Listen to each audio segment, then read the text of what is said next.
Саламатсыздар ма, көрермендер? Менің есімім Абзал Дүйсенбекұлы, дәрігер-пульмонолог, торакалды хирург, фтизиатр және де Аруана клиника реабилитациялық орталығының бас дәрігері. Бүгінгі тақырыбымыз осы қазір бізде бір-бірін түсінбеушілік болып жатады. Адамдар дәрігерді кінәлап жатады, наға болмаса дәрігерлер адамдарға көңіл толмай жатады. Енді денсаулығымызға салғырт қараудың бір себебі мүмкін біздің тарихымыздан іздеп көрген дұрыс болады. Әрине біз көшпелі халық болдық. Көшпелі халық болғаннан кейін бізде дәрігерлер болған жоқ, шамандар болды. Бірақ бізде ғылым алмасу ешқашанда кемшілікте болған жоқ.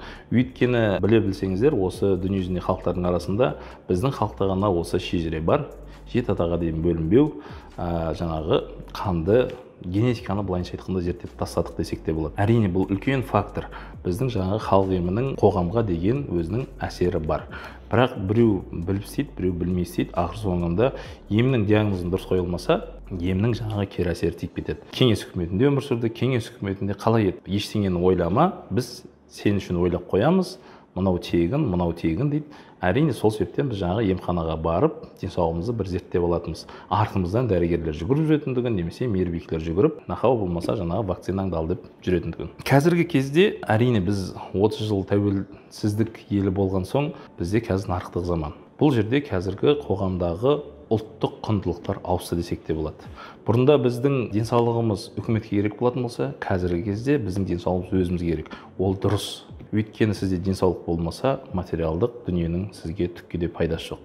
Не себептен мысалға бізде түсінбеушіліктер болып жатады? Мынандай жағдайлар болып жатады. Кейбір адамдар дәрігерге бармаған өмір бойы, дәрігерлерден қашып кеткенмін деп соны мақтан тұтады. Негізі ол дұрыс емес. Адам әрқашанда денсаулығын зерттеп тұрған дұрыс. Жылына бір мәрте, кем дегенде. Өйткені Қазақстан Республикасының заңы бойынша медициналық көмек бізде тегін беріледі. Әрине бізде мынау сақтандыру қорын жамандап көңіл толмай жатқандар бар. Тілін білсеңіз, оның барлығын сақтандырудың барлық адамдарға жасалған. Ол мүмкіндік, мысалға, әркім өзінің тіркелген емханасынан жыл сайын флюорография және де жалпы анализдерін тапсырып отырса болады. Ал енді басқа күрделі анализдер керек болатын болса, әрине онда емхана арқылы алып денсаулығыңызды тексеріп тұрсаңыз болады. Мысалға, енді реабилитациялық орталықта істеген соң көп жағдайда инсульт алып қалып жатады, нақалмаса инфаркт алып қалып жатады. Бұл енді оқыс оқиғалар. Ол инсульт, инфаркт алғанда өзінің бір себептері бар ғой. Нақалмаса травма алып жатады.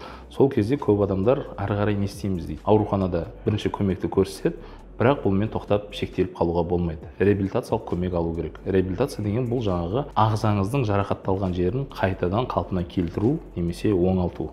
Оңалтуды алу үшін бізге әрине емханаға барып, егер де тіркелген болсаңыз, ОСМС бойынша жаңағы портал деп жатады ғой қоғамда.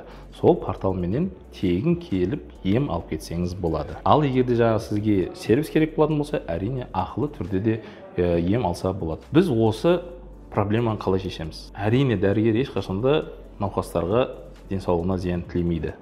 Науқастар да дәрігерді әрқашанда қазақ қоғамында құрметтеген. Біздің бәріміздің мақсатымыз қоғамды түзету. Денсаулықты түзетсек, қоғам түзеледі, қоғам түзелсе, ел түзеледі, ел түзелсе, біз дүние жүзіндегі алдыңғы шептегі елдердің қатарында боламыз. Егер де ақпарат сізге ұнаса, парақшамызға тіркеліңіздер, лайк басыңыздар, және де достарыңызбен бөліссеңіздер болады.